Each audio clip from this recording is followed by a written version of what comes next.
Et bonjour. Alors on continue le défi bac philo, passer le bac avec Hume. La question d'aujourd'hui, l'évidence est-elle le critère de la vérité, nous vient du manuel de philosophie fiche spécial bac révision chrono, publié aux éditions Magnard. Elle nous conduira immanquablement à réfléchir aux notions d'intuition et de raisonnement, un grand classique de la philosophie. Pour la traiter, je vais principalement m'appuyer sur le livre 1 du traité de la nature humaine de Hume.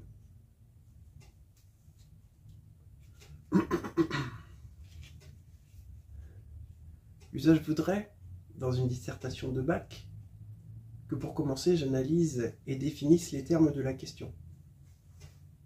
Mais comme je vais m'appuyer principalement sur la pensée développée par Hume dans le traité de la nature humaine, je vais sauter cette étape.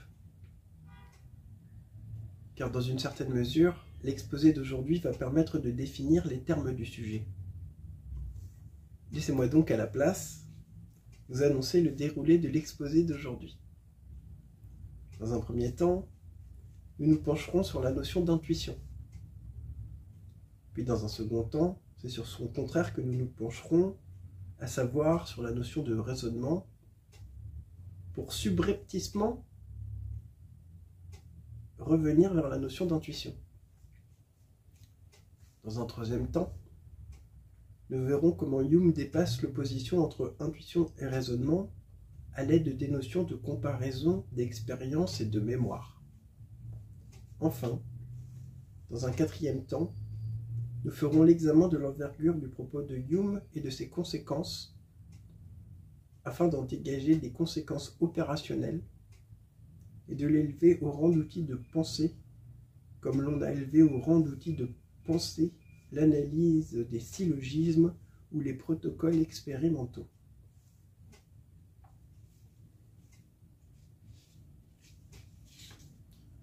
Penchons-nous d'abord sur la notion d'intuition. Dans la troisième partie du livre 1 du traité de la nature humaine, au paragraphe 2 de la section 1, on peut voir que pour Hume, l'intuition c'est ce qui saute à l'œil, ou plutôt à l'esprit, et qui ne demande pas de second examen, ou qui en demande rarement un. Dans le paragraphe 3, Hume continue de nous parler de l'intuition pour nous dire que ce qui relève de son domaine peut se saisir d'une seule vue.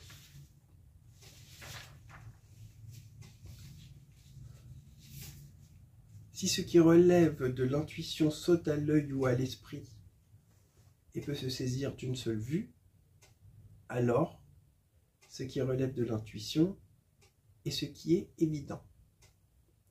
Ainsi, on peut dire que l'intuition, dans la pensée de Hume, c'est l'évidence. On peut élargir le propos et dire qu'en philosophie, l'intuition, c'est ce qui saute aux yeux. On est très loin du sens commun qui définit l'intuition comme une sorte de pouvoir magique dont seraient dotés les médiums. Si l'intuition est ce qui saute aux yeux et qui impose sa vérité comme une évidence, alors l'évidence est un critère de la vérité. J'insiste, un critère, et pas le critère. Je reprends. Si l'intuition est ce qui saute aux yeux et qui impose sa vérité comme une évidence, alors l'évidence est un critère de la vérité. On a un début de réponse à notre question. Mais ne nous emballons pas. On n'est qu'au début du chemin. Tâchons de voir avec quelques exemples comment Hume entreprend de nous prouver que l'évidence est un critère de la vérité.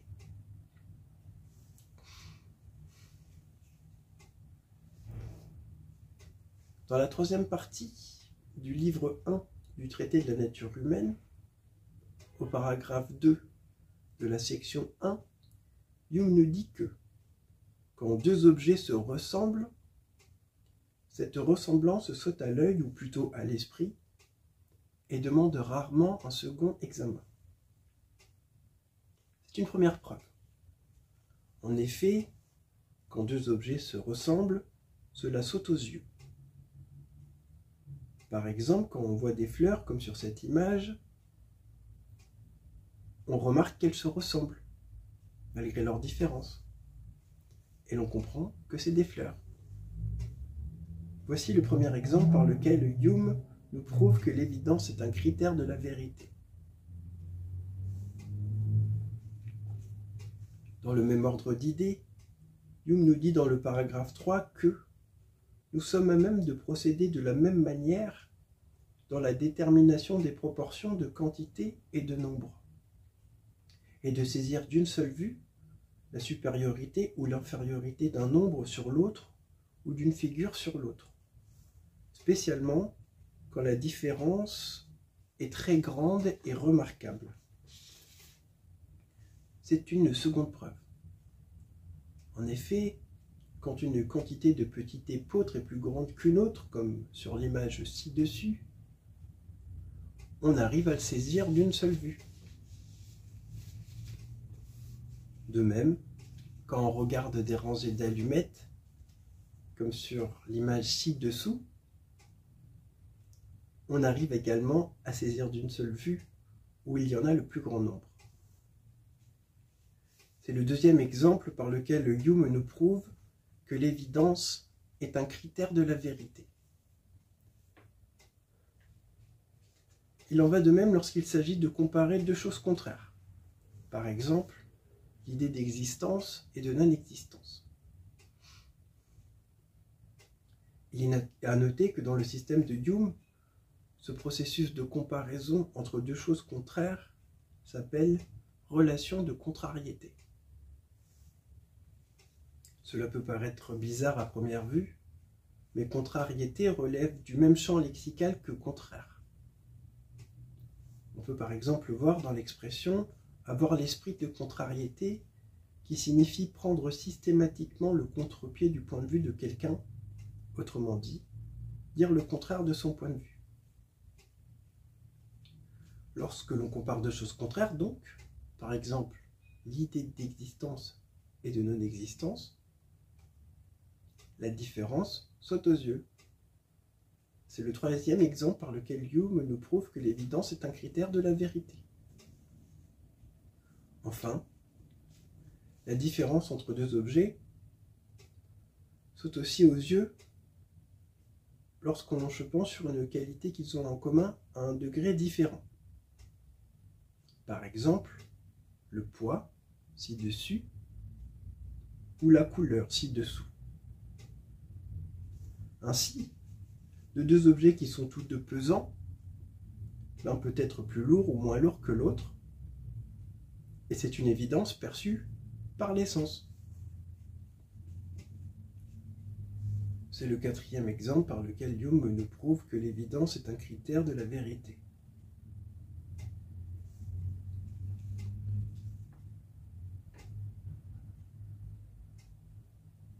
Voici les exemples avec lesquels Hume entreprend de nous prouver que l'évidence est un critère de la vérité. Il est à noter que ces quatre exemples relèvent de ce que Hume appelle les relations philosophiques. Pensons-nous un instant sur le paragraphe 1 de la section 5 de la première partie du livre 1 du traité de la nature humaine, pour voir comment Hume définit le terme de relation que l'on entend dans l'expression relation philosophique. Le mot relation en philosophie, nous dit-il, signifie tout sujet particulier de comparaison. Hume nous dit ici que le terme relation que l'on entend dans l'expression relation philosophique signifie donc tout sujet particulier de comparaison. Ainsi, on peut dire que le terme relation est synonyme de comparaison, ce qui a valeur de définition. À cela, Hume ajoute au paragraphe 2 que les qualités qui rendent les objets susceptibles de comparaison et qui produisent les idées de relation philosophique sont au nombre de 7. Nous en avons déjà vu 4 et ils nous ont permis de prouver que l'évidence est un critère de la vérité. La ressemblance, c'est ce que nous avons vu quand nous avons comparé des fleurs. Les proportions de quantité et de nombre, c'est ce que nous avons vu quand nous avons comparé des tas de petits épeautres, proportions, et des rangées d'allumettes, nombre. La relation de contrariété, c'est ce que nous avons vu quand nous avons comparé deux choses contraires, telles que l'idée d'existence et de non-existence. Enfin, les degrés de qualité que des objets ont en commun, c'est ce que nous avons vu quand nous avons comparé des poids et des couleurs. Il existe 3 autres relations philosophiques ou comparaisons que l'on peut effectuer. Pour nous en parler, Hume va en passer par la notion de raisonnement. Mais nous allons voir que c'est pour nous ramener progressivement vers la notion d'intuition. Chemin faisant, nous dépasserons l'opposition entre intuition et raisonnement à l'aide de la notion de comparaison.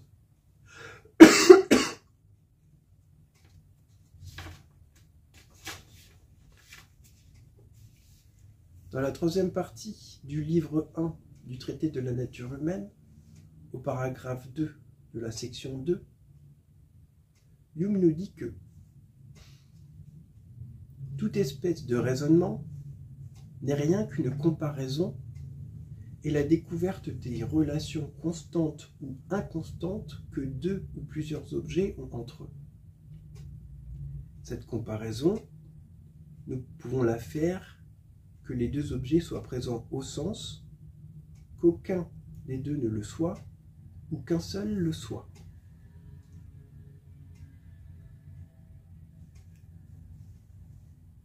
Quand les 2 objets sont présents au sens en même temps que la relation, cela s'appelle une perception plutôt qu'un raisonnement. Et il n'y a pas dans ce cas d'exercice de la pensée, ni aucune action à proprement parler, mais la perception purement passive des impressions par l'intermédiaire des organes de la sensation. Qu'est-ce que ça veut dire ?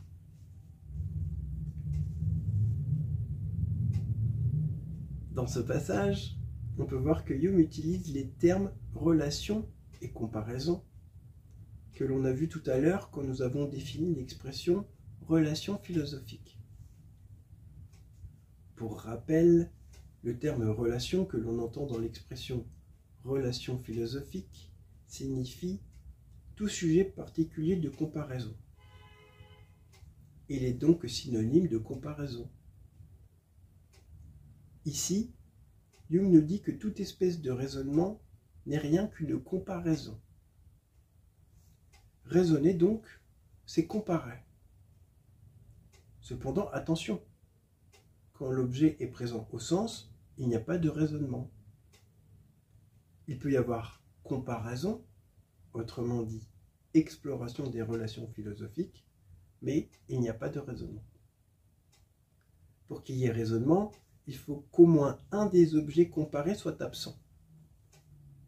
Dans cette mesure, on peut dire que dans la perspective de Hume, raisonner, c'est comparer des objets dans son esprit. Plus précisément, on peut dire que raisonner, c'est comparer des objets dans son esprit pour découvrir les relations constantes ou inconstantes que ces objets ont entre eux. Raisonner, c'est comparer des objets dans son esprit. Donc, voilà comment Hume définit l'action de raisonner.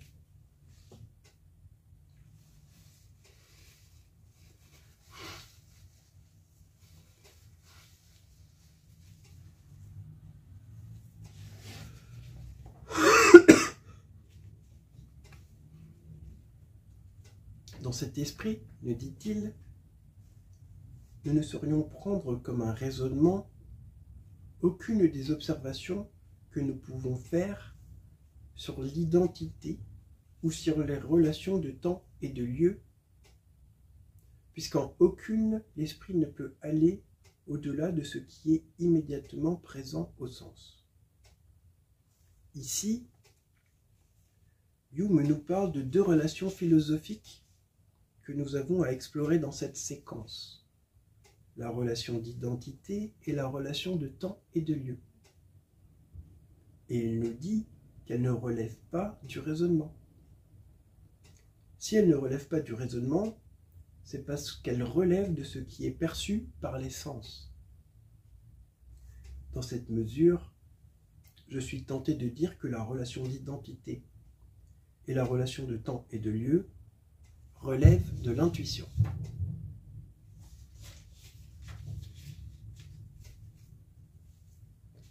En effet, nous avons vu tout à l'heure que Hume définissait l'intuition comme ce qui sautait à l'œil et qui pouvait se saisir d'une seule vue.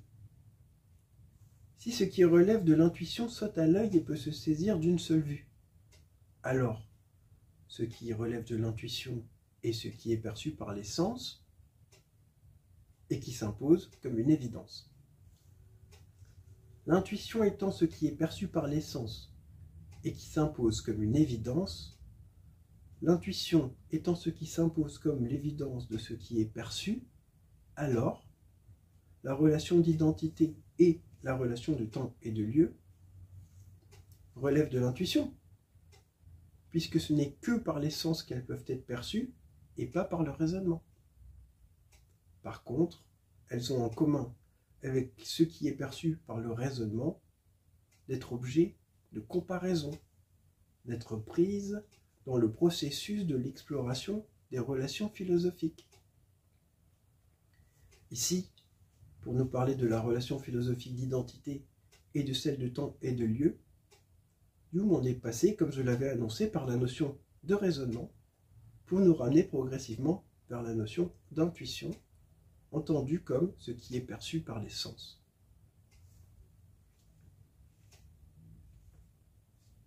Penchons-nous sur le paragraphe 2 de la section 2 de la troisième partie du livre 1 du traité de la nature humaine, pour voir ce que Hume peut nous dire de la relation d'identité. Je cite.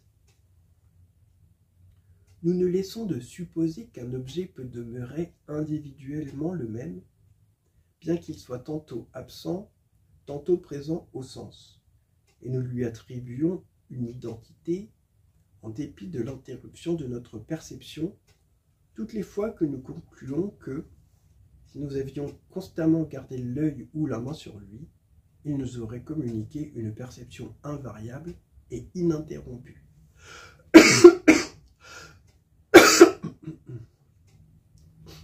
Ici, Hume nous dit que nous attribuons une identité à un objet toutes les fois que nous concluons qu'il nous aurait communiqué une perception invariable en dépit de l'interruption de notre perception.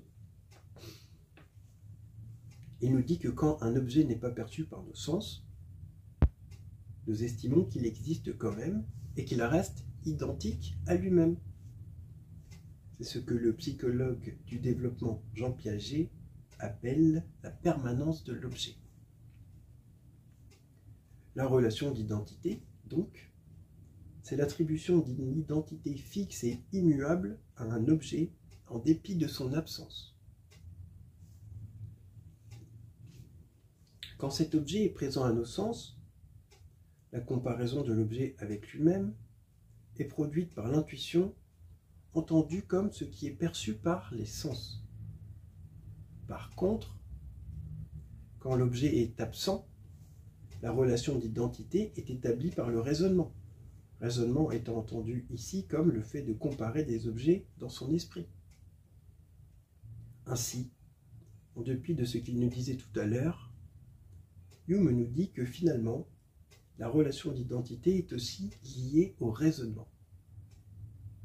La relation d'identité est donc à la fois liée à l'intuition et au raisonnement. Sur ce dernier sujet, Hume ajoute que dans cette situation, la relation d'identité est liée à la relation de causalité. Je cite. « La conclusion qu'un objet existe encore lorsqu'il n'est pas perçu, dit-il, ne peut être fondée que sur la liaison de cause et d'effet. Mais laissons pour l'instant de côté le sujet de la relation de causalité pour nous pencher sur les relations de temps et de lieu. Dans le paragraphe 5 de la section 5 de la première partie du livre 1 du traité de la nature humaine, Hume nous dit que les relations de l'espace et du temps sont à l'origine d'un nombre infini de comparaisons telles que distant, contigu, au-dessus, au-dessous, avant, après, etc. En effet, un espace ou un moment peuvent être distants d'un autre espace ou d'un autre moment, autrement dit éloignés de lui. De même, ils peuvent lui être contigus, autrement dit lui être collés. Des espaces peuvent aussi être, comme vient de nous le dire Hume, au-dessus ou au-dessous l'un de l'autre.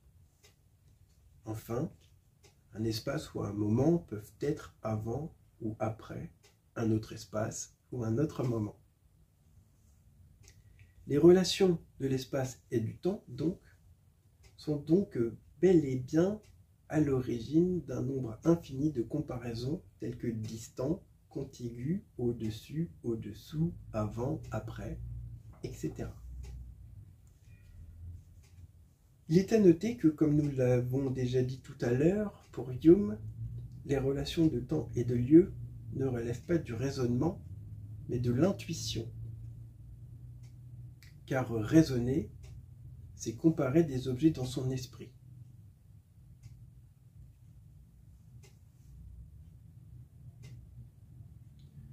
Je cite, « Nous ne saurions prendre comme un raisonnement aucune des observations que nous pouvons faire sur les relations de temps et de lieu, puisqu'en aucune, l'esprit ne peut aller au-delà de ce qui est immédiatement présent au sens. »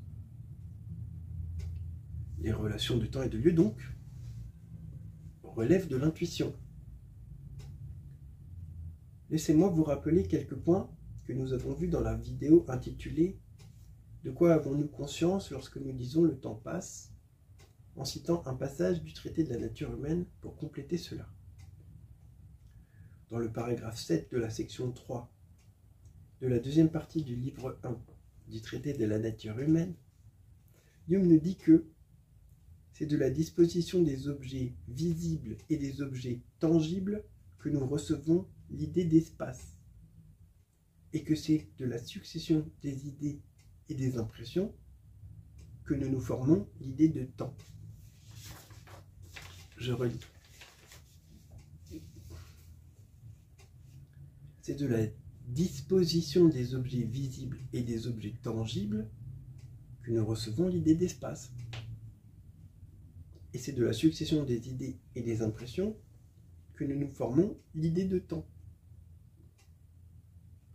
Dans ce passage, on peut voir que les relations de temps et de lieu relèvent de l'intuition, entendue ici comme ce qui est perçu par les sens. En effet, Hume nous dit relativement à la relation d'espace que c'est de la disposition des objets visibles et des objets tangibles que nous recevons l'idée d'espace. Puisque c'est de la disposition des objets visibles et des objets tangibles que nous recevons l'idée d'espace, c'est bien des sens que nous tirons l'idée d'espace, plus précisément des sens de la vue et du toucher. De même, relativement à la relation de temps, Hume nous dit dans cet extrait que c'est de la succession des idées et des impressions que nous nous formons l'idée de temps. Pour rappel, dans le système de Hume, les impressions correspondent aux sensations et aux passions ou émotions. Puisque c'est de la succession des idées et des impressions que nous nous formons l'idée de temps, impression étant entendue ici comme sensation, alors c'est bien des sens que nous tirons l'idée de temps. Il est à noter que l'on peut également voir dans cet extrait que c'est également de la succession des idées qui nous traversent l'esprit que nous formons l'idée de temps. Les relations de temps et de lieu, donc, relèvent de l'intuition entendue comme ce qui est perçu par les sens, à l'instar de la relation d'identité, qui, elle, relève également du raisonnement.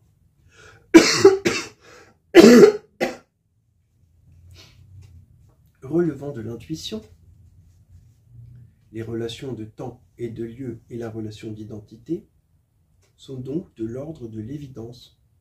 Elles s'imposent à nous comme des vérités évidentes. Il y a un espace autour de nous, c'est une vérité évidente. Le temps s'écoule, c'est une vérité évidente. Un objet continue d'exister même quand on ne le voit pas, c'est une vérité évidente. Ainsi, les relations de temps et de lieu et la relation d'identité sont du domaine des vérités évidentes, à l'instar des 4 autres relations philosophiques que nous avons explorées jusqu'à maintenant. Ce sont les 5e et 6e exemples par lesquels Hume nous prouve que l'évidence est un critère de la vérité. Il est à noter que la relation de temps, relevant aussi de la succession des idées, elle relève donc aussi de la conscience de soi, entendue comme la présence immédiate et constante de soi à soi, et donc dans une certaine mesure du raisonnement. Mais comme le raisonnement est plus entendu ici comme la succession des idées perçues par la conscience que comme une faculté intellectuelle, il relève bien de l'intuition. Il relève de l'intuition entendue comme ce qui saute à l'œil ou à l'esprit et qui peut se saisir d'une seule vue comme une évidence. Il relève de l'évidence de la conscience de soi, autrement dit, je me répète, de l'évidence de la présence immédiate et constante de soi à soi et de la succession des idées qui l'accompagnent. Ainsi, les relations de temps et de lieu et la relation d'identité relèvent bel et bien du domaine des vérités évidentes, à l'instar des 4 autres relations philosophiques que nous avons explorées jusqu'à maintenant. Ce sont les 5e et 6e exemples par lesquels Hume nous prouve que l'évidence est un critère de la vérité. Ceci étant dit, nous pouvons maintenant nous pencher sur la dernière relation philosophique que nous avons à explorer, à savoir la relation de causalité. Penchons-nous sur le paragraphe 3 de la section 2 de la 3e partie du livre 1 du traité de la nature humaine, pour voir ce que Hume peut nous dire de la relation de causalité. Je cite. « Il apparaît que de ces 3 relations, la relation d'identité, les relations de temps et de lieu et la relation de causalité, la seule qui puisse être poursuivie au-delà de nos sens et nous informer d'existence et d'objets que nous ne voyons pas ou que nous ne touchons pas est la causalité. C'est donc cette relation que nous allons essayer d'expliquer plus longuement avant de quitter le sujet de l'entendement. Dans ce passage, Hume nous dit que la seule relation philosophique qui puisse être poursuivie au-delà des sens est la relation de causalité. Cela revient à dire que la relation de causalité peut relever du raisonnement. Pour rappel, dans la perspective de Hume, raisonner, c'est comparer des objets dans son esprit pour découvrir les relations constantes ou inconstantes que ces objets ont entre eux. La relation de causalité, donc, peut relever du raisonnement. Elle peut relever du raisonnement et nous informer d'existence et d'objets que nous ne voyons pas ou que nous ne touchons pas. Autrement dit, elle peut nous informer sur les relations de causalité. Une relation de causalité, dans cette perspective donc, est un objet existant que nous pouvons ne pas voir. Dans le paragraphe 9 de la section 2 de la 3e partie du livre 1 du traité de la nature humaine, Hume nous donne un exemple de causalité. Par contre, c'est un exemple de causalité que l'on peut voir et qui, ce faisant, relève de l'intuition. Je cite. Dans un choc, le mouvement d'un corps est regardé comme la cause du mouvement d'un autre corps. Par exemple, quand on voit une boule qui en tape une autre, comme sur le pendule de Newton ci-dessus, on remarque que le lien de causalité qui provoque le mouvement des... le lien de causalité qui provoque le mouvement des boules. Et l'on comprend ce que Hume veut dire lorsqu'il nous dit que dans un choc, le mouvement d'un corps est regardé comme la cause du mouvement d'un autre corps. Ici, un corps, nous sommes confrontés à un exemple qui nous prouve que l'évidence est un critère de la vérité. Le 7e. Dans cet exemple d'un corps qui en frappe un autre, on peut voir que les deux corps sont liés par les relations de contiguïté et de succession. Pour rappel, les relations de contiguïté et de succession sont liées aux relations de temps et de lieu que nous avons vues tout à l'heure. C'était notre 6e exemple. À leur sujet, nous avions dit qu'un espace ou un mouvement peuvent être contigus l'un de l'autre. Autrement dit, être collés l'un à l'autre. Et qu'un espace ou un moment peuvent être avant ou après un autre espace ou un autre moment. Autrement dit, se succéder. Comme dans notre exemple d'un corps qui en frappe un autre, où l'on peut voir que les deux corps sont liés par les relations de contiguïté et de succession. C'est important de le mentionner, car dans la perspective de Hume, je cite le paragraphe 9 de la section 2 de la 3e partie du livre 1 du traité de la nature humaine, les relations de contiguïté et de succession sont essentielles aux causes et aux effets. Cependant, attention, dans le paragraphe 11, Hume ajoute que un objet peut être contigu et antérieur à un autre objet sans qu'on le considère comme sa cause. Il y a une liaison nécessaire à prendre en considération et cette relation est d'une bien plus grande importance que les deux précédentes. Ici, on peut voir que Hume nous dit que le fait qu'un objet soit contigu et antérieur à un autre objet ne fait pas forcément de lui sa cause. Et c'est logique. On peut le voir quand, par exemple, un homme ouvre son parapluie au moment où une voiture passe à côté de lui. Le fait que la voiture passe à côté de lui a bien lieu dans un espace qui lui est contigu. Ça a lieu à côté de lui. Ça a bien lieu à un moment qui est antérieur à l'ouverture du parapluie. Et pourtant, il n'y a aucun lien de causalité entre ces événements. En effet, si l'homme ouvre son parapluie, c'est parce qu'il pleut. Hume a donc raison de dire que un objet peut être contigu et antérieur à un autre objet sans qu'on le considère comme sa cause. Il y a une liaison nécessaire à prendre en considération, et cette relation est d'une bien plus grande importance que les deux précédentes. Si je devais reformuler ce propos, je le reformulerais ainsi. Une corrélation entre deux événements n'implique pas forcément un lien de causalité entre ces deux événements. Pour approfondir le sujet, je vous invite à vous reporter à ma vidéo intitulée « Biais nuisant à la recherche scientifique ». Pour Hume, donc, les relations de contiguïté et de succession sont essentielles aux causes et aux effets. De surcroît, il y a aussi une liaison nécessaire à la causalité à prendre en considération. Et cette relation est d'une bien plus grande importance que les deux précédentes. Ainsi, selon Hume, pour établir une relation de causalité, il faut que les deux objets liés par la causalité soient contigus, autrement dit qu'ils soient proches, il faut qu'ils se succèdent dans le temps, et il faut qu'ils ne soient pas simplement corrélés l'un à l'autre, mais que, de surcroît, ils soient liés par une sorte de lien ontologique.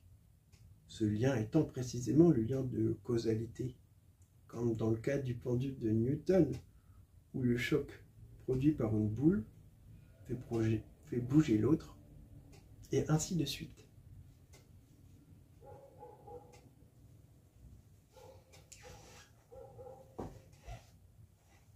Je vais mettre mon chapeau, j'ai un peu mal à la tête, ça me soulage mes migraines.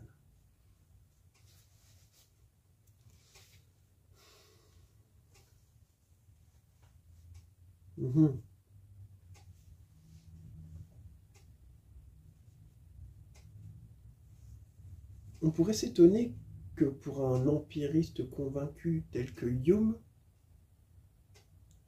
la relation de causalité puisse être poursuivie au-delà de nos sens et nous informer d'existence et d'objets que nous ne voyons pas et que nous ne touchons pas. Cependant, dans le paragraphe 1 de la section 1 de la troisième partie du livre 1 du traité de la nature humaine, Hume nous dit quelque chose qui va à l'encontre de cette idée. Je cite. Le pouvoir par lequel un objet en produit un autre, causalité, ne se laisse jamais découvrir par leurs seules idées, et il est évident que la cause et l'effet sont des relations dont nous sommes instruits par l'expérience et non par quelque réflexion ou raisonnement abstrait. Il n'y a pas un seul phénomène, même le plus simple, dont on puisse jamais rendre compte à partir des qualités des objets telles qu'elles nous apparaissent et que nous ne puissions prévoir sans nous aider de notre mémoire et de notre expérience. Que pouvons-nous faire de ce propos qui rentre en contradiction avec tout ce que nous avons dit jusqu'à maintenant sur la causalité et qui suggère qu'il y a des contradictions dans la pensée de Hume? Ce propos suggère que la causalité est une relation que nous avons mémorisée. Ce faisant, si nous pouvons prédire les conséquences d'événements à l'aide de notre raisonnement, c'est non parce que nous les avons déduites, mais parce que nous les avons mémorisées. Ainsi, la causalité relèverait au final de l'intuition entendue comme ce qui saute aux yeux et qui impose sa vérité comme une évidence, comme l'évidence de ce qui est perçu par les sens. C'est avec ce propos, entre autres propos mentionnés précédemment, que Hume dépasse l'opposition entre intuition et raisonnement. Dépassement annoncé dans l'introduction. Le fait qu'il dépasse cette opposition fait de lui une personne profondément empiriste plutôt qu'une personne dans la pensée de laquelle il y a des contradictions. C'est ce que nous allons voir maintenant. Il est maintenant temps de faire la synthèse de ce que nous avons vu aujourd'hui et de revoir comment Hume, en bon empiriste, dépasse l'opposition entre intuition et raisonnement à l'aide des notions de comparaison, d'expérience et de mémoire. Dans la première partie de l'exposé, nous nous sommes penchés sur la notion d'intuition.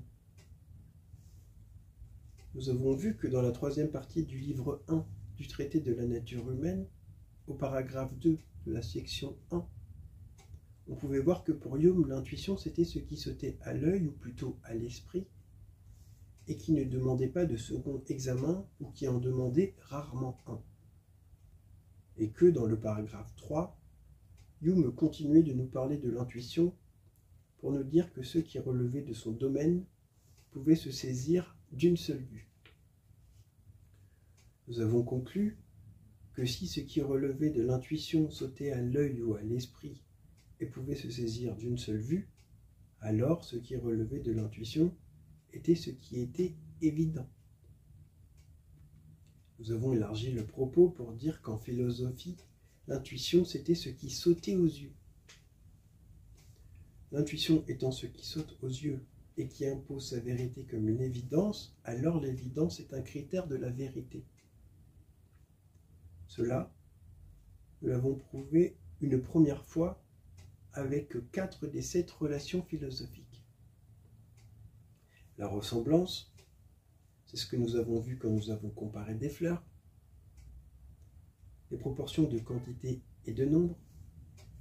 C'est ce que nous avons vu quand nous avons comparé des tables de petit épeautre, proportions, et des rangées d'allumettes, nombre.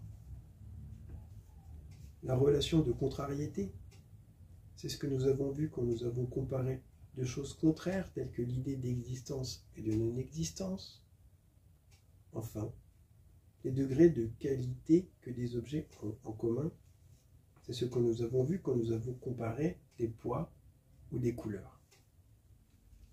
Pour rappel, Jung définit le terme relation que l'on entend dans l'expression relation philosophique comme tout sujet particulier de comparaison. D'après Jung, il existe 3 autres relations philosophiques ou comparaisons que l'on peut effectuer. Pour en parler, nous en sommes passés par la notion de raisonnement pour revenir progressivement vers la notion d'intuition à l'aide de la notion de comparaison qui nous a permis de dépasser dans une certaine mesure l'opposition entre intuition et raisonnement. Voyons cela. Dans la 3e partie du livre 1 du traité de la nature humaine, au paragraphe 2 de la section 2, nous avons vu que Jung disait que toute espèce de raisonnement n'est rien qu'une comparaison et la découverte des relations constantes ou inconstantes que 2 ou plusieurs objets avaient entre eux. Cette comparaison, avons-nous dit, nous pouvons la faire que les 2 objets soient présents au sens qu'aucun des 2 ne le soit ou qu'un seul le soit. Pour Jung, quand les 2 objets sont présents au sens en même temps que la relation, cela s'appelle une perception plutôt qu'un raisonnement. Il n'y a pas dans ce cas d'exercice de la pensée, ni aucune action à proprement parler, mais la perception purement passive des impressions par l'intermédiaire des organes de la sensation. Ainsi, Jung nous dit que toute espèce de raisonnement n'est rien qu'une comparaison. Raisonner, donc, c'est comparer. Cependant, attention, quand l'objet est présent au sens, il n'y a pas de raisonnement. Il peut y avoir comparaison, autrement dit, exploration des relations philosophiques, mais il n'y a pas de raisonnement. Pour qu'il y ait raisonnement, il faut qu'au moins un des objets comparés soit absent. Dans cette mesure, avons-nous dit, on peut dire que dans la perspective de Jung, raisonner, c'est comparer des objets dans son esprit. Plus précisément, avons-nous dit, raisonner, c'est comparer des objets dans son esprit pour découvrir des relations constantes ou inconstantes que ces objets ont entre eux. Raisonner, donc, c'est comparer des objets dans son esprit. Voilà comment Jung définit l'action de raisonner. Dans cet esprit, avons-nous vu, nous ne saurions prendre comme un raisonnement aucune des observations que nous pouvons faire sur l'identité ou sur les relations de temps et de lieu, puisqu'en aucune l'esprit ne peut aller au-delà de ce qui est immédiatement présent au sens. De ce propos, nous avons conclu que la relation d'identité et la relation de temps et de lieu relevaient de l'intuition, entendue comme ce qui sautait à l'œil et qui pouvait se saisir d'une seule vue. L'intuition étant ici ce qui est perçu par les sens et qui s'impose comme l'évidence de ce qui est perçu. À cela, nous avons ajouté que la relation d'identité et la relation de temps et de lieu avaient en commun avec ce qui est perçu par le raisonnement d'être objet de comparaison, c'est-à-dire d'être prise dans le processus de l'exploration des relations philosophiques, ce qui est une façon de dépasser l'opposition entre raisonnement et intuition. En effet, ce qui est perçu par l'intuition est un objet de comparaison, à l'instar de ce qui est perçu par le raisonnement. Pour le dire autrement, ce qui est perçu par l'intuition est pris dans le processus de l'exploration des relations philosophiques, comparaison, à l'instar de ce qui est perçu par le raisonnement. À la suite de ça, nous avons à nouveau prouvé que l'intuition étant ce qui saute aux yeux, l'évidence est un critère de la vérité. Cela, nous l'avons prouvé en explorant la relation philosophique d'identité et la relation philosophique de temps et de lieu. De la relation d'identité, nous avions dit qu'elle permettait de conclure que quand un objet n'était pas perçu par nos sens, nous estimions qu'il existait quand même et qu'il restait identique à lui-même. Autrement dit, que la relation d'identité, c'était l'attribution d'une identité fixe et immuable à un objet en dépit de son absence. À cela, nous avions ajouté que, quand cet objet était présent à nos sens, la comparaison de l'objet avec lui-même était produite par l'intuition, entendue comme ce qui est perçu par les sens. Mais que par contre, quand l'objet était absent, la relation d'identité était établie par le raisonnement étant entendu ici comme le fait de comparer des objets dans son esprit. Ainsi, nous avions conclu qu'en dépit de ce qu'il nous avait dit dans un premier temps, Hume estimait finalement que la relation d'identité était aussi liée au raisonnement. La relation d'identité est donc à la fois liée à l'intuition et au raisonnement.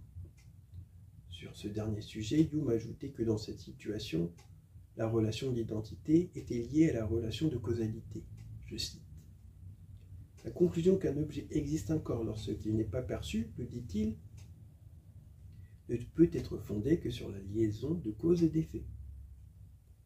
Nous reviendrons donc un peu plus tard sur la relation d'identité pour penser son lien avec la relation de causalité.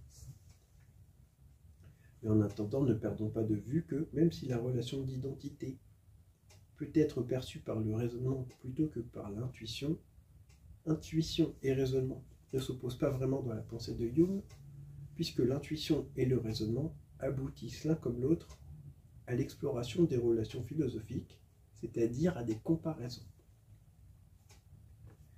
Des relations de temps et de lieu, nous avions dit qu'elles relevaient de l'intuition entendue comme ce qui est perçu par les sens, et qu'elles permettaient de conclure qu'il y a un espace autour de nous et que le temps s'écoule, chacune de ces conclusions étant des vérités évidentes. Ainsi, avions-nous dit, les relations de temps et de lieu et la relation d'identité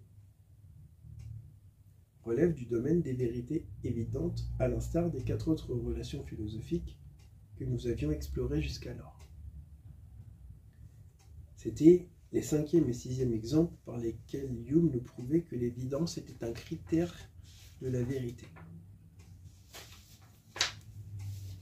À cela, nous avions ajouté que la relation de temps, relevant aussi de la succession des idées, elle relevait aussi de la conscience de soi, entendue comme la présence immédiate et constante de soi à soi, et donc, dans une certaine mesure, du raisonnement. Et comme le raisonnement était plus entendu ici comme la succession des idées perçues par la conscience que comme une faculté intellectuelle, il relevait bien de l'intuition, il relevait de l'intuition entendue comme ce qui saute à l'œil ou à l'esprit, et qui pouvait se saisir d'une seule vue comme une évidence. Il relevait de l'évidence de la conscience de soi, autrement dit, je me répète, de l'évidence de la présence immédiate et constante de soi à soi, et de la succession d'idées qui l'accompagnent. Ainsi, les relations de temps et de lieu et la relation d'identité relèvent bien, avions-nous conclu,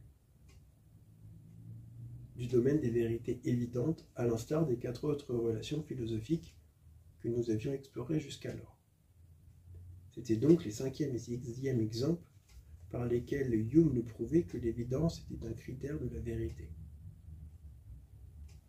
Pour finir, de la relation de causalité, nous avions dit qu'elle était la seule qui puisse être poursuivie au-delà de nos sens et nous informait d'existence et d'objets que nous ne voyons pas ou que nous ne touchions pas. Ce faisant, qu'elle était la seule qui relevait du raisonnement. Pour rappel, dans la perspective de Hume, raisonner, c'est comparer des objets dans son esprit pour découvrir les relations constantes ou inconstantes que ces objets ont entre eux. Nous avions vu que dans le paragraphe 9 de la section 2 de la troisième partie du livre 1 du traité de la nature humaine, Hume nous donnait un exemple de causalité, mais que par contre c'était un exemple de causalité que l'on pouvait voir et qui se faisant relevait de l'intuition. Je cite. Dans un choc, nous disait-il, le mouvement d'un corps est regardé comme la cause du mouvement d'un autre corps.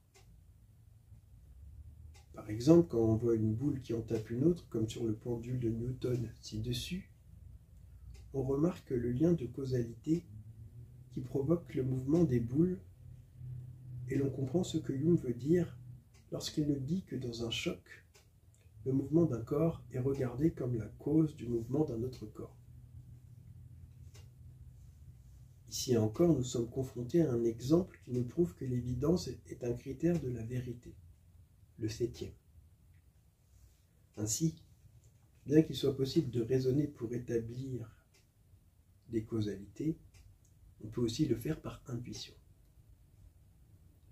Sur le sujet de la causalité établie par le raisonnement, j'avais dit que l'on pouvait s'étonner qu'un empiriste convaincu tel que Hume puisse estimer que la relation de causalité puisse être poursuivie au-delà de nos sens et nous informer d'existence et d'objets que nous ne voyons pas ou que nous ne touchons pas.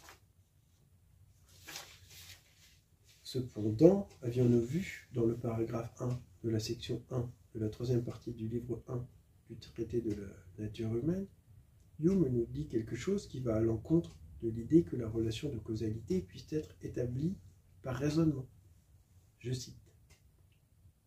Le pouvoir par lequel un objet en produit un autre, causalité, ne se laisse jamais découvrir par leur seule idée, et il est évident que la cause et l'effet sont des relations dont nous sommes instruits par l'expérience et non par quelques réflexions ou raisonnements abstraits. Il n'y a pas un seul phénomène, même le plus simple, dont on puisse jamais rendre compte à partir des qualités des objets telles qu'elles nous apparaissent ou que nous puissions prévoir sans nos idées de notre mémoire et de notre expérience. Ce propos, avions-nous dit, suggère que la causalité est une relation que nous avons mémorisée.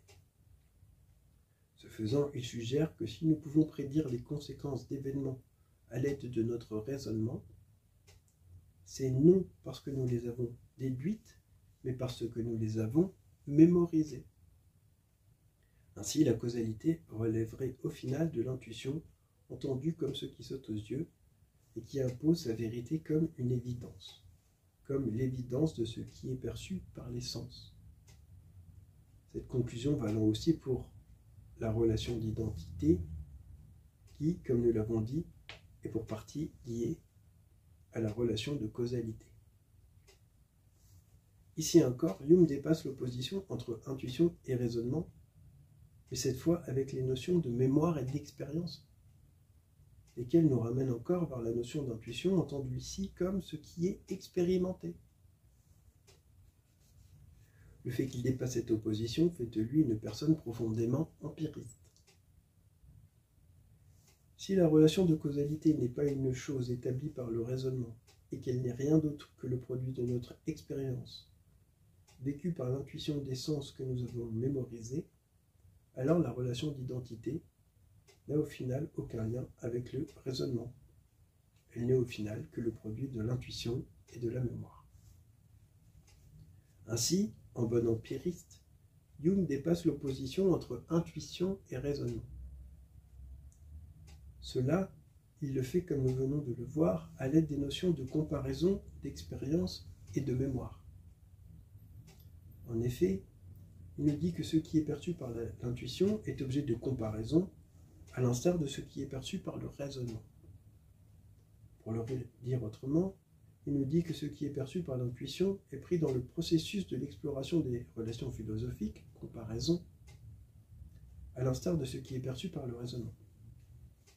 De surcroît, il nous dit que la seule relation philosophique qui pourrait relever du raisonnement, la relation de causalité, et par conséquent la relation d'identité qui lui est subordonnée, relève au final de la mémoire et de l'expérience, et que donc au final elle relève de l'intuition entendue comme ce qui est expérimenté.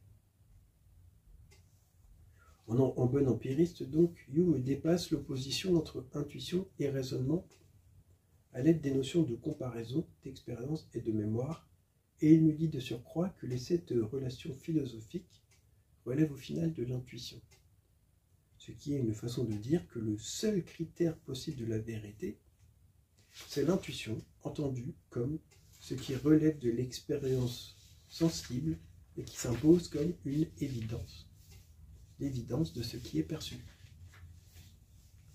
Hume nous dit donc que le seul critère possible pour la vérité est ce qui est empirique. Ceci va dans le sens de ce qu'il nous disait dans l'introduction du livre 1 du traité de la nature humaine. Je cite. De même que la science de l'homme est le seul fondement solide pour les autres sciences, de même, le seul fondement solide que nous puissions donner à cette science doit être cherché dans l'expérience et l'observation.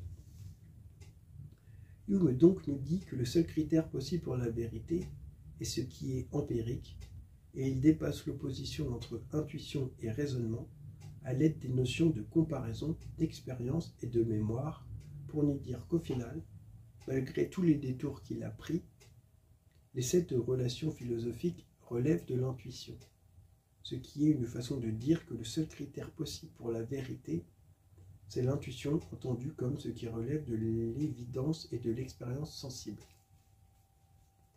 J'aimerais que nous prenions la peine d'examiner l'envergure de ce propos de Hume et d'en saisir les implications. De mon point de vue, c'est assez facile de comprendre, voire même d'admettre que toutes les relations philosophiques relèvent de l'intuition, hormis pour l'une d'entre elles, à savoir la relation de causalité.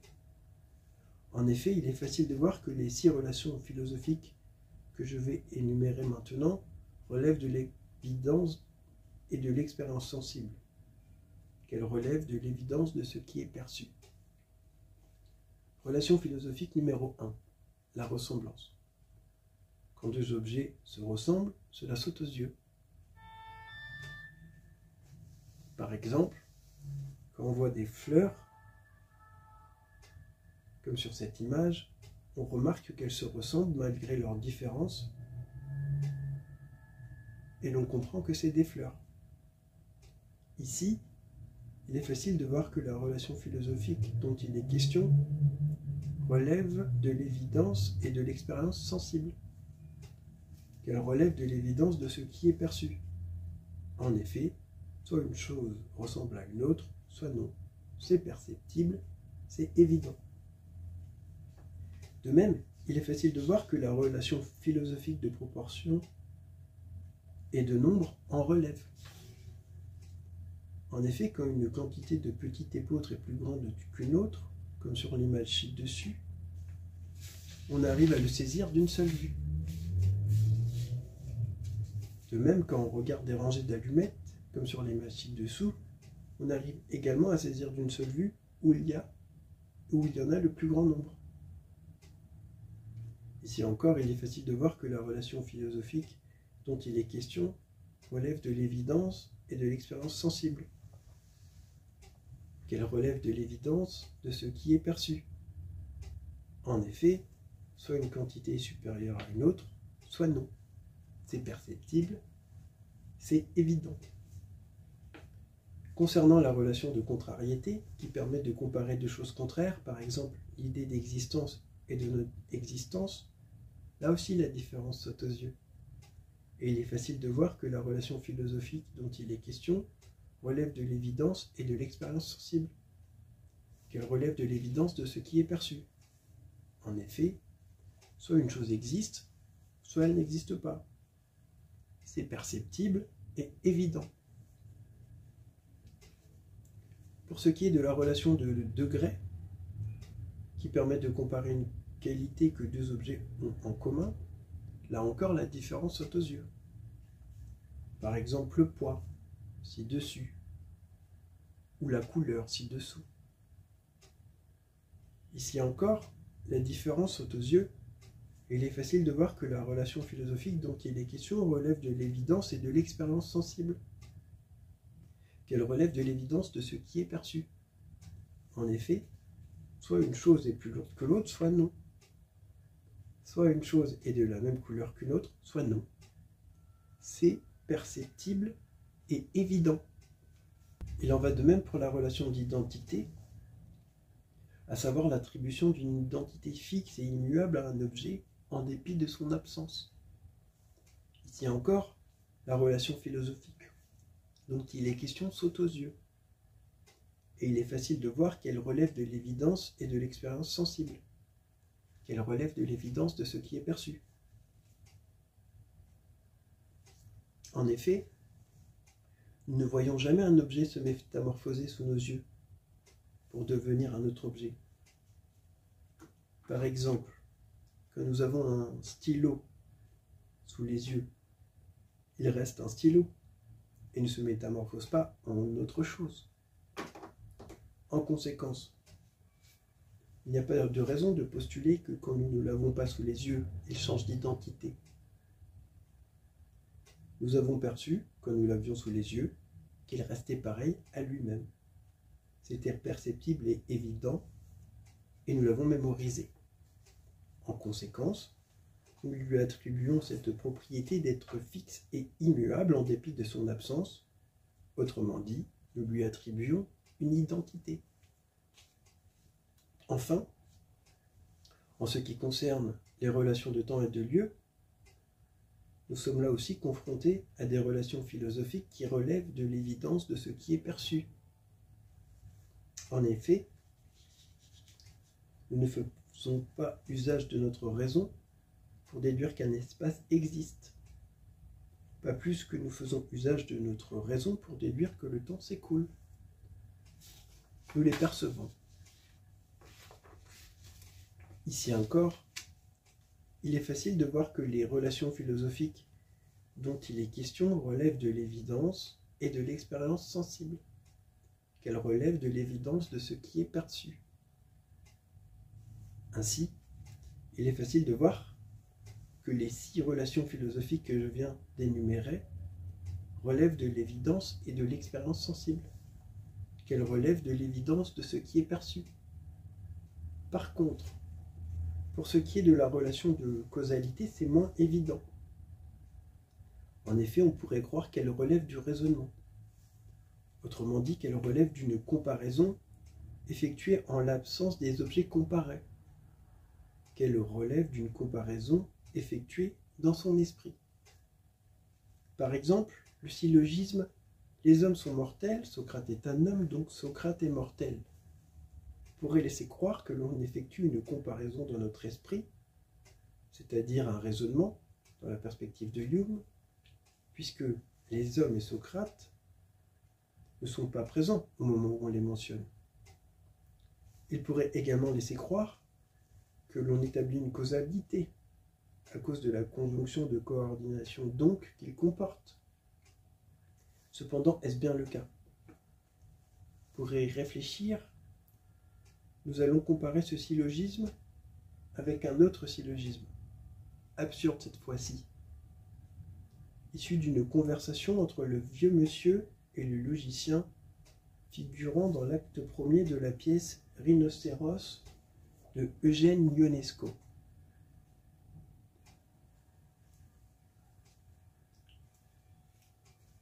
Je cite: « Le chat a 4 pattes. Votre chien a 4 pattes. Alors c'est un chat. » Ce syllogisme est structuré sur le même modèle que le précédent et pourrait laisser croire que l'on effectue une comparaison dans notre esprit, c'est-à-dire un raisonnement dans la perspective de Hume, puisque le chat et le chien ne sont pas présents au moment où on les mentionne. Il pourrait également laisser croire que l'on établit une causalité à cause de l'adverbe « alors » qu'il comporte. Cependant, on voit bien que ce n'est pas le cas.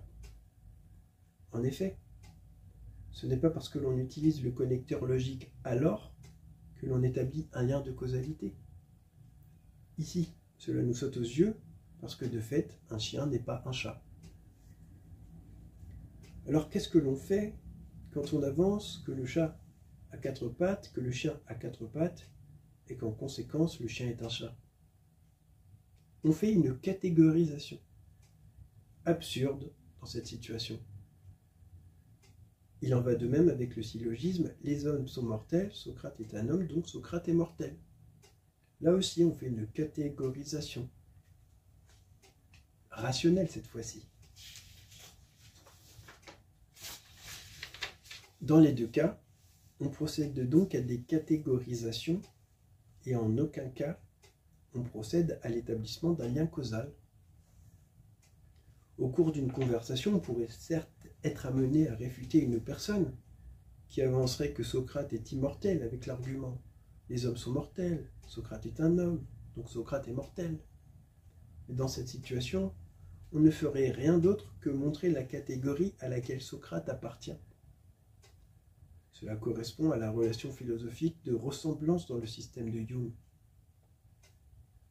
On a observé que tous les objets de la catégorie homme se ressemblaient, que Socrate appartenait à cette catégorie, en conséquence de quoi la proposition « Socrate est un homme » n'est rien d'autre qu'une description qui montre sa ressemblance avec les autres membres de la catégorie, les hommes. Quant à la mort qui affecte tous les êtres de cette catégorie, elle est bien une causalité, et elle aussi a été observée. Nous avons vu que les hommes étaient immortels, et en aucun cas nous ne l'avons déduit.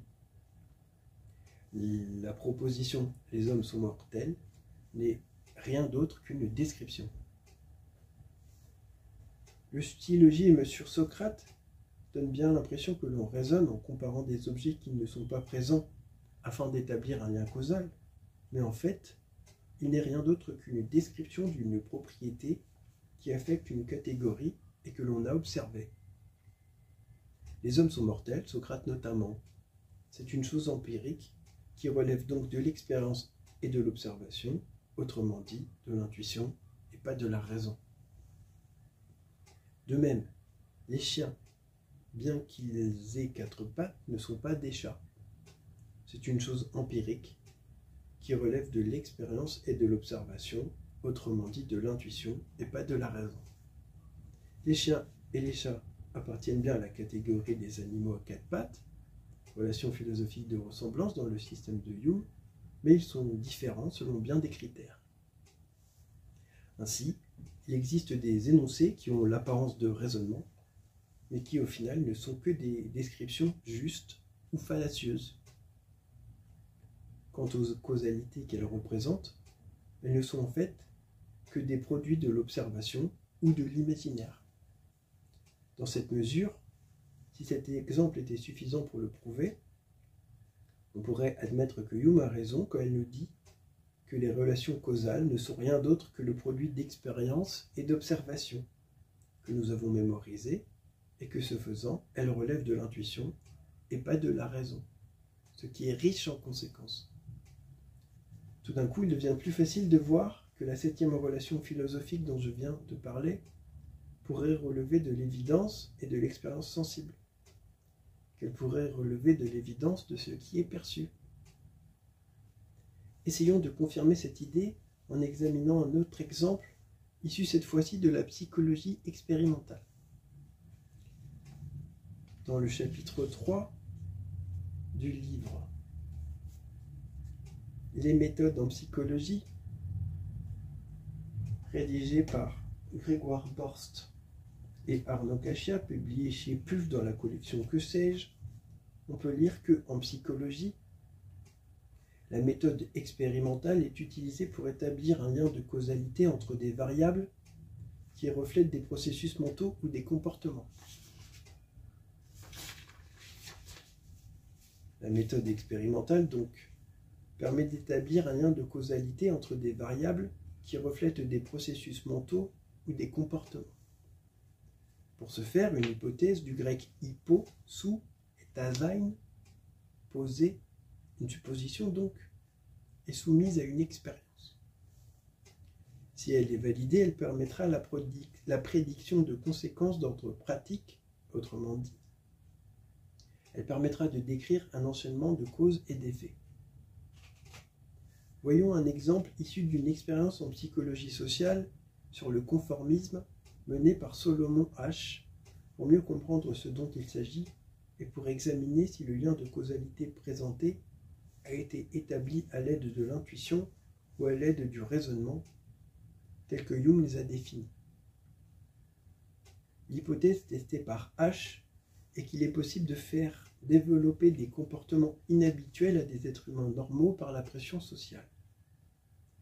Pour l'expérience, 8 sujets sont assis autour d'une table. Un seul participant est le véritable objet de l'expérience. Les autres sont des complices soigneusement préparés pour donner certaines réponses. Chaque participant est invité à répondre à voix haute et devant tout le monde à une série de questions simples. Par exemple, parmi les lignes ci-dessous, quelle ligne est identique à la ligne de référence? La ligne A, la ligne B ou la ligne C?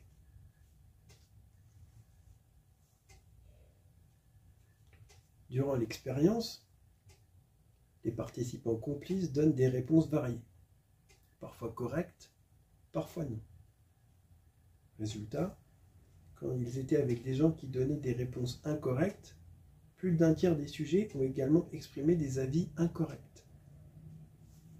Conclusion, il est possible de faire développer des comportements inhabituels à des êtres humains normaux par la pression sociale et de leur faire dénier ce que l'intuition, entendue comme ce qui relève de l'évidence, leur permet d'observer.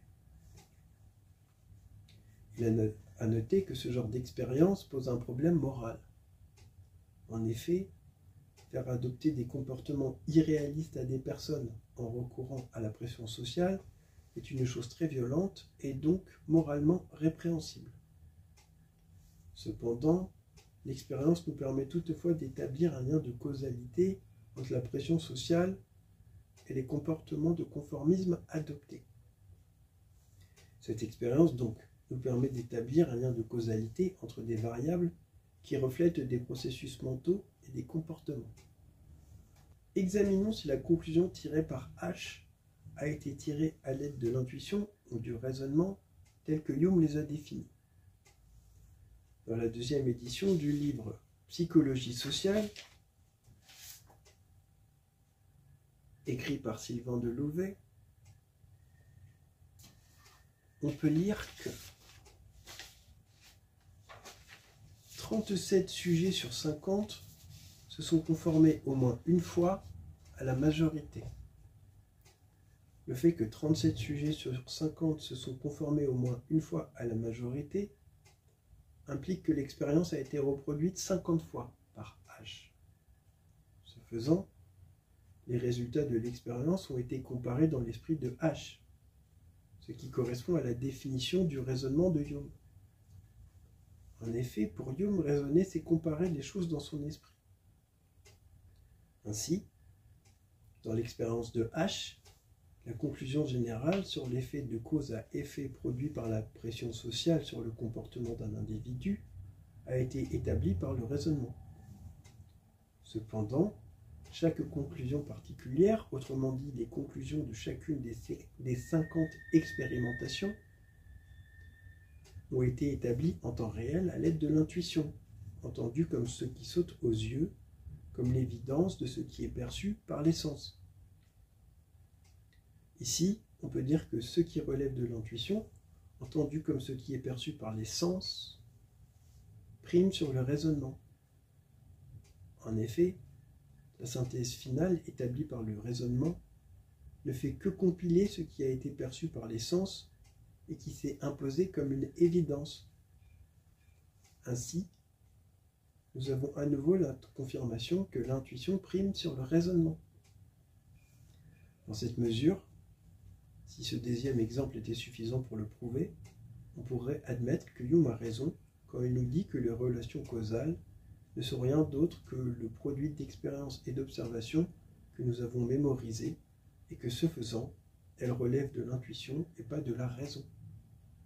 Ce qui est aussi riche en conséquences que l'était le cas du syllogisme de tout à l'heure. À ce stade, il devient de plus en plus facile de voir que la 7e relation philosophique dont je viens de parler, la relation de causalité, relève de l'évidence et de l'expérience sensible, qu'elle relève de l'évidence de ce qui est perçu. Ceci étant dit, nous devons maintenant nous poser la question. Que peut-on faire de tout ce qui vient d'être dit de cette relation philosophique afin d'en dégager des conséquences opérationnelles? Ainsi que nous l'avons vu, il existe 7 relations philosophiques, et du fait qu'elles sont toutes liées à l'intuition, entendues comme ce qui relève de l'évidence, elles impliquent toutes que l'évidence est un critère de la vérité, et que cette vérité a un fondement empirique.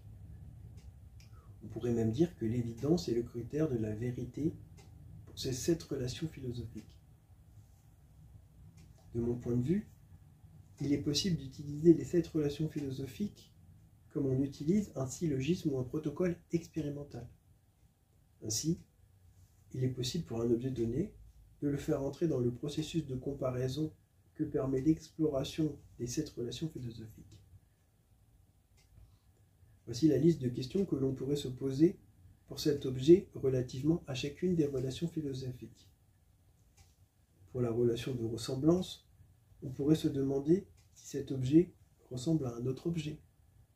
Par exemple, on pourrait se demander s'il est pertinent d'affirmer qu'il y a un lien de parenté entre les oiseaux et les dinosaures, et si les relations de ressemblance qui permettent de l'établir sont bien des critères valides. Pour la relation de proportion, de quantité et de nombre, on pourrait essayer d'évaluer l'objet sur le plan de la proportion et de la quantité. Par exemple, on pourrait se demander s'il est pertinent d'établir un rapport de proportion semblable à celui fait par H dans son étude sur le conformisme, qui a évalué la proportion de réponses erronées produites par les sujets de l'expérience en la comparant à la proportion des réponses erronées produites par les complices qu'il avait engagés pour son expérience.